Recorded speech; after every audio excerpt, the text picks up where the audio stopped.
ఈ సంగతులు కానీ, మీ పార్టీ సంగతులు కానీ, మీ నాయకుల సంగతులు కానీ అలాగే ఉన్నాయి. అలాంటి నేనేదో ప్రశ్న పెట్టి దాన్ని ఖండించడానికి రాలే. రాజశేఖర రెడ్డి గురించి మాట్లాడని చెప్పి వచ్చాను ఇక్కడికి. చేశా ఇలాంటి ఉచ్చ రాజకీయాల కోసం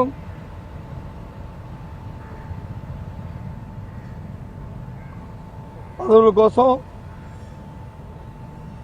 వాటి కోసం ఈ రకమైన నీచమైన తెగదాడుతానని అనుకోలే. చెయ్యి దమ్ముంటే ఈ రాష్ట్రంలో ప్రజలకు వచ్చి న్యాయం చేయి. నీకు ఇచ్చిన పదవులు నువ్వు న్యాయం చేయి. ఎంత పచ్చిగా నేను అబద్ధం ఆడుతున్నావు. మొదలుపెట్టి బోటుకి వెళ్ళినప్పుడు 40 మందికి వచ్చి పోలీసులు వచ్చి పర్మిషన్ ఇచ్చారు, ఇప్పించారని చెప్తున్నావు. ఎంత అబద్ధం అది రాజకీయాల్లో. ఇవే ఏమనుకుంటున్నావు? గౌరవాన్ని ఇచ్చి గౌరవాన్ని పుచ్చుకోవాల్సిన రాజకీయాల్లో మంచిది. అంతేగాని రాజకీయాల కోసం రాజకీయ పదవుల కోసం లేనిపోయిన దిగజాడుమైన మాటలు మాట్లాడుతూ నాకేం పర్వాలే. జగన్మోహన్ రెడ్డి గారితో వచ్చి ఏదో అన్నాను ఆయనంతో నాకేమి నష్టం కాదు.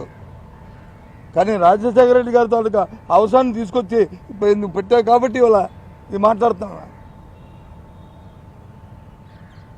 ఆ రోజు ఆయన పోతే నేను ఝాన్సీ వెళ్ళి ఆయన్ని జగన్మోహన్ రెడ్డి గారిని 2 చేతులు కుడిపోకరు ఎడమొకరు ఉండి తీసుకొచ్చి అక్కడికి తీసుకొచ్చాం. కావచ్చు చూసుకోండి క్లిప్పింగ్లు మీ దగ్గర. ఆయన ఊర్లో లేరా అప్పుడు?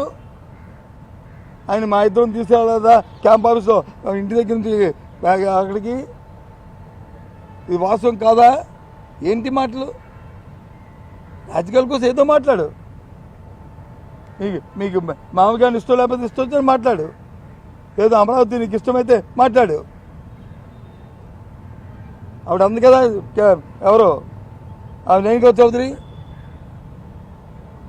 ఇది అమరావతి కాదు కమరావతి అంది కదా అను.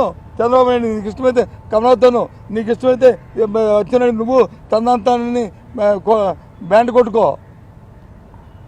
ఆ కమరావతి కావాలి అక్కడంటే. అంతేగాని నిజ దిగజారిపోయి ఈ మాటల చదివి రాజశేఖర రెడ్డి గురించి ఈ మాటల.